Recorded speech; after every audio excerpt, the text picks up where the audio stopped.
Hi folks, welcome back to my YouTube channel. Today I'm going to be talking about what I think is the most important chord in all of jazz. And I know there's a lot of great chords out there, but if I had to pick just one, this is it. It's a very flexible chord. It has a lot of uses in a lot of different contexts, and I'm going to try to explain everything.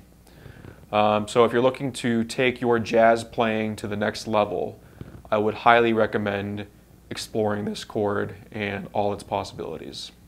All right, so the chord is this. That's it.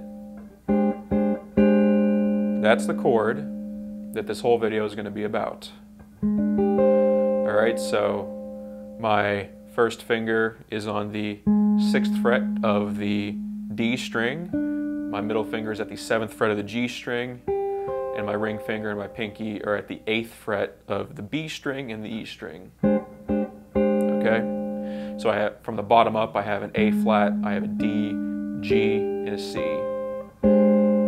Now if you play jazz, and you've learned some jazz chords, you may recognize this as part of a larger chord, or a couple larger chords, but probably the most familiar one being if I put a B flat in the bass, I get this. It's a B flat dominant shape. You know, it could be like a B flat 13 with a 9. It could be like a B flat 9 with a 13. You could call it a couple of different things, but it's a B flat dominant 7th chord of some sort. And you know, I have a B flat in the bass, then I have my flat 7 and my 3rd, so that forms the B flat, you know, dominant chord.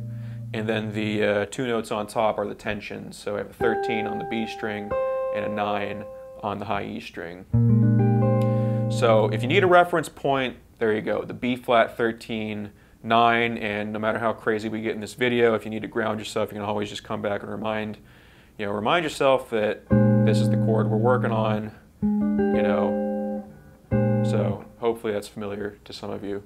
Now, if you're playing in a jazz ensemble or if you have a bass player around, you don't need to include the root in your voicing. So you don't need to throw in that bass note. You can just concentrate on the top 4 notes that we started with, and that's what we're going to be doing, you know, throughout this video. We're going to try to use these notes in not just with B flat, but a lot of different, you know, contexts and bass notes and see what happens. Right now, we're going to take the inversions of this chord.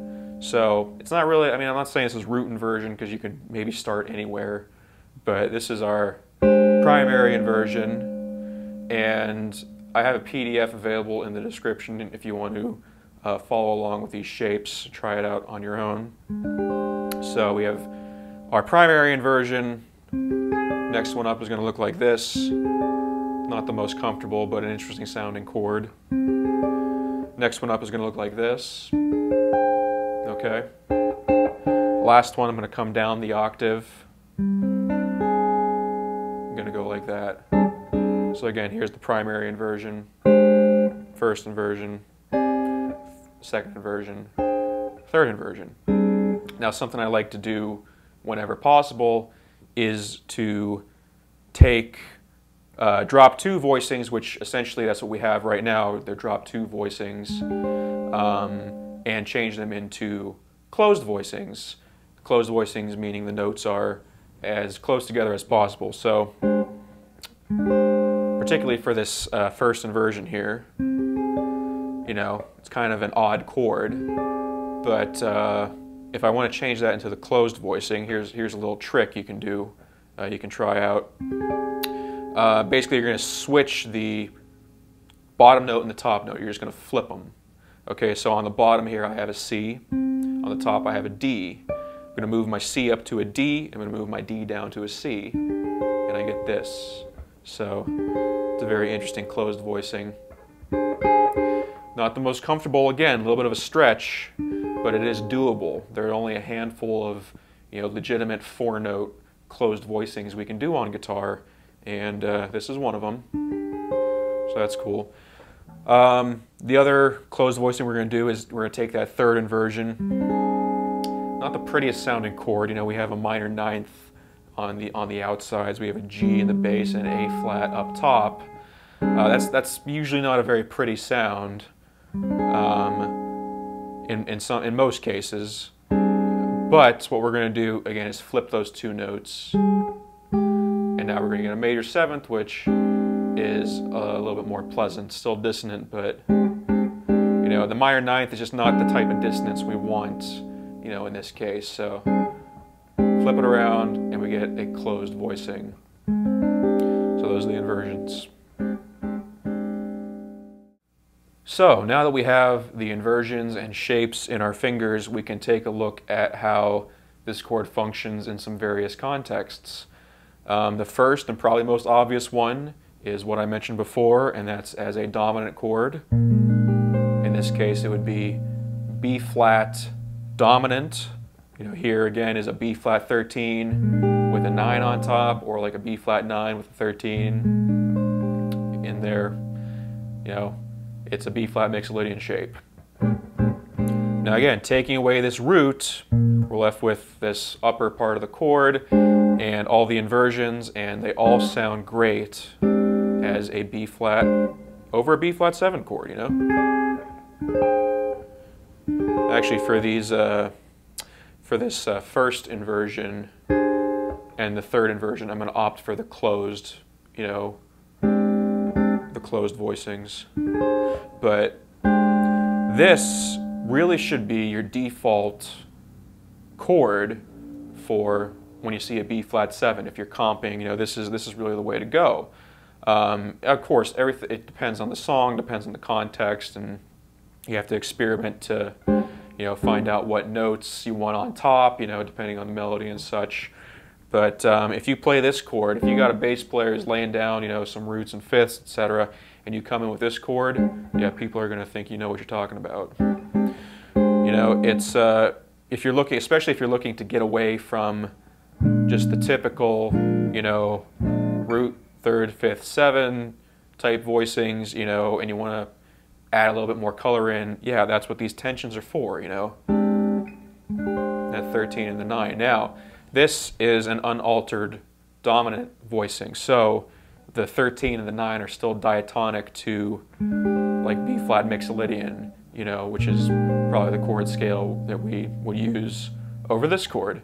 You could also use Lydian flat 7, which is the, you know, least altered dominant scale, because we don't have a, you know, Lydian would be a sharp 11. Since this chord doesn't include an 11, it's up for interpretation. There'll be more on that later.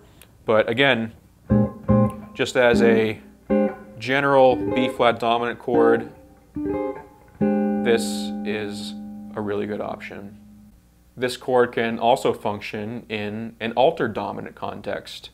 And the way we're going to do that is start off with our primary inversion here, and then simply just switch the bass note from B flat to E.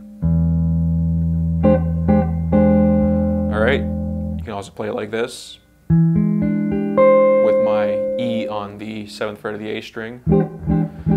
And this chord, you know, is similar to what you may know as the Jimi Hendrix chord from Purple Haze.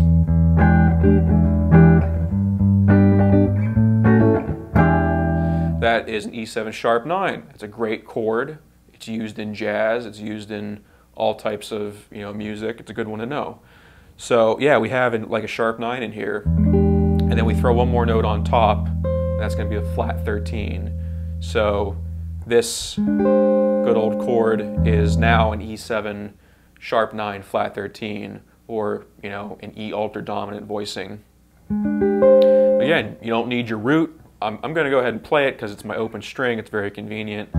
But, you know, assuming your bass player is giving you that E in the bass, you've got all of these great, you know, all of these great inversions as options for an E altered dominant chord. So again, make it your default voicing, or make it your default, you know, chord. So how does this chord work as both a B flat 7 and an E7? Well, B flat and E are a tritone apart. And that means that a dominant 7th chord, each of those dominant 7th chords will share some tritones. So I have a B flat 7 and an E7. They share the 3rd and the 7th. Now they switch roles, so here I have B flat, A flat, D. I have my root flat 7 3rd. I change it to an E. I have my E in the bass. Now my G sharp is my 3rd. It used to be A flat, now it's G sharp. And my D is my flat 7. So again, shared chord tones, which means those chords are basically interchangeable, and that's something that's very common in jazz, you know, as a reharm technique, or sometimes even written in songs. We call it the sub 5, you know, when you can substitute in one of these chords for the other. It's just a concept you're going to want to get familiar with because it's very popular. Back to our chord of the day, this guy. Once again, can be used in a B flat mixed Lydian context, of course. But another option, as I said before, would be, you know, you can use it over like a Lydian flat 7 passage, because there's no 11 in this chord. You know, it's a little bit flexible, and the 13 and the 9 will work in the Lydian flat 7 context. So B flat Lydian flat 7 comes from F melodic minor. Okay? And out of all the dominant scale choices, Lydian flat 7 is the least altered, aside from mixed Lydian. But those that have alterations, Lydian flat 7 is the least altered. It just has the sharp 11. Okay? So jump ahead to the most altered, which is alter dominant, and that's what we're getting when we use this chord over E. E alter dominant. Again, F melodic minor. But now we have the most heavily altered dominant scale choice. Okay? And again, the alter dominant scale having flat 9, sharp 9, flat 5th, flat 5th, flat 13, okay? All the altered tensions. So, I don't know, I always found it interesting that this chord, you know, over one bass note, it's the least altered option. Over the other, it's the most altered. So, to demonstrate this chord's amazing ability to function as a dominant chord, I'm going to go ahead and play a 12-bar blues in the key of B flat. And I'm only going to use this voicing and all the inversions, you know, available. So it's going to sound something like this. A 1, 2, 3, 4.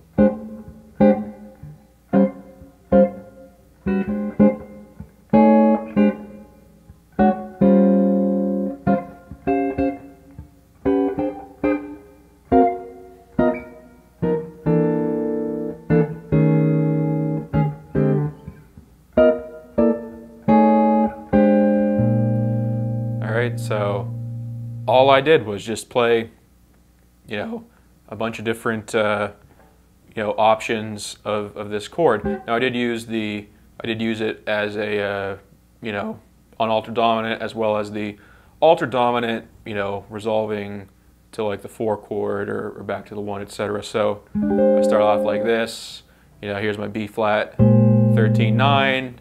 When I go to the 4 chord, which is E flat, I use the B flat alter dominant option, like that, which just happens to resolve by a half step down to E flat.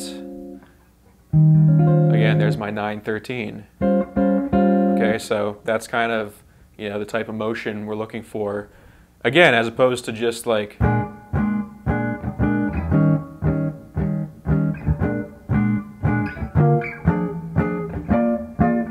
I mean, yeah, sure, there's nothing wrong with chugging along like that, but you know, if you're trying to be a little more sophisticated, if you have some room for creativity, you know, this voicing and learning how to use these tensions and learning how to be a little more precise with your comping and introduce some cool harmonic motion. It's going to pay off a lot in the long run. So another way you could use this chord would be as a major 7 flat 5. So if we come back to where we started, you may notice that this chord is one note away from a major 7 drop 2 root inversion, just like that. So what we have here is a flat major 7, and then if I flat my 5th, which is on my G string, move it down 1 fret, we're back to where we started. Okay, so again, going through all these inversions, again, one note away from, A flat, major 7, drop 2 first inversion, right there. That 5th is on top, flat it, there we go. In this case, I would use the drop inversion as opposed to the closed voicing, which I'm sure would sound cool, but I think this is a good option for the major 7 major 7 flat 5, excuse me. Again, next inversion, yeah, major 7, drop voicing, very popular. I use it all the time. 5th is on the bottom, flat it, and there we go with a major 7 flat 5. So that's one way to look at it. And then the last one, again, here's the 3rd inversion, major 7 drop. Again, we don't really use that a whole lot, so we can turn it into a closed voicing to get rid of that, flat 9. Turn it into a closed voicing, flat the 5th. Here's root 3rd, 5th, 7th. Just flat it, and there you go. Another major 7 chord. Now, I know I've been saying get rid of the root, let your bass player do it. I know this has root in it. It's okay, it still sounds good. It has that nice dissonance of, the major 7th or that minor 2nd, or actually, sorry, right here. Okay, so in this case, yeah, it does have the root, but it still sounds good. And if you want, you can try to adjust in various contexts, but just to keep the chord consistent, I'm going to leave the root in there. And yeah, it's a great option for a major 7 flat 5 sound. It can also be used as a very colorful minor chord. So again, coming back to where we started, right there, if I simply change the bass note from A flat to F, I get a very cool F minor. So it's an F minor 6/9. It's not an F minor 7th, or it's not an F minor 9th, because I don't have the flat 7 in there. Instead I have the 6, so it's like an F minor 6/9, or an F minor 6 with a 9th on top, or something like that, whatever you want to call it. Okay? You may notice that A flat major and F minor are relative major minor, so just something worth pointing out. And all of these inversions will sound good over F. So yeah, here's one in particular. I think that's great, that first inversion. Again, assuming your bass player is laying down the roots, these are great options for F minor, all of these guys. Particularly F tonic minor. So you wouldn't just throw this in anywhere, like over a 2/5 or something. You still want that, minor 7 to the dominant, 2/5/1. But if you're in the key of F minor, you can use this as your 1 chord, or if you need to tonicize a minor chord, this is a good option. Very colorful, a little bit funky sounding, but that's okay. Yet another great use for this chord is as a minor 7 flat 5 with a tension 11. And I'm going to be concentrating mostly on this inversion right here. You may have already noticed, hey, that kind of looks like I kind of see the minor 7 flat 5 shape there, just with one extra note on top. So I'm actually going to move this down to the 5th fret. There's my D minor 7 flat 5, you know, drop 2 voicing, pretty standard. And then, yes, what we're doing is we're replacing the third with a fourth, so you can think of it as, you know, not like maybe like a sus or a tension 11. Again, minor 7 flat 5, you know, with that 11 on top. And frankly, this is just a very, very common sound in jazz. You want to get used to hearing this. You want to get used to being able to recognize this chord and, you know how to play it. Yeah, and, you know, especially like in a number of minor 2/5s, you know, this is what you're going to be using. So maybe like a song like Beautiful Love. There we go. Or Stella by Starlight, you know.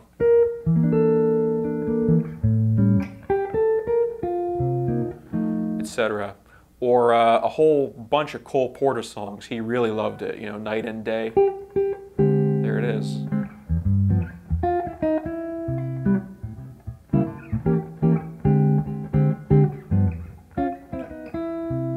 Or I Love You, also by Cole Porter. Here it is right in the beginning.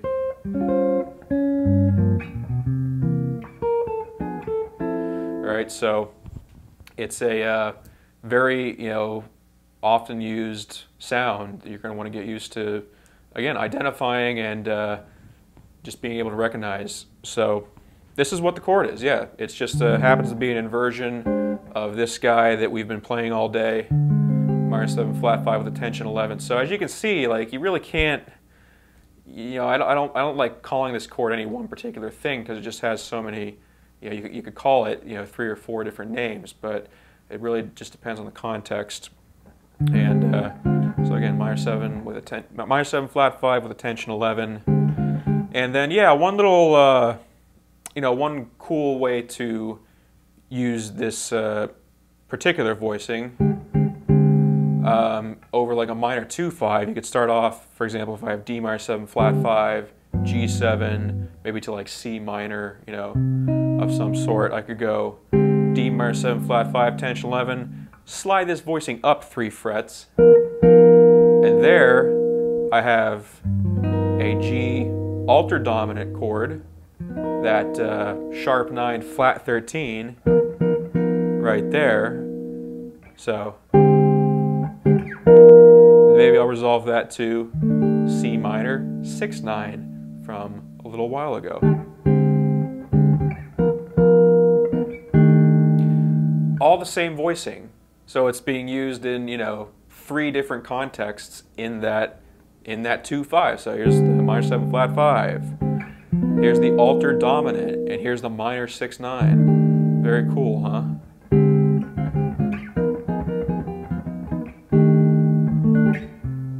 So I just laid out some harmonic contexts where this chord works very well. I would highly recommend exploring those and having some fun. Keep in mind that this chord, just like every other chord, can be broken up into an arpeggio and used in your improvisation. It's a very cool shape. It's one of my favorite devices to use, especially like over 2/5s, like a minor 2/5. You've probably seen me use it in some other videos. It sounds something like this.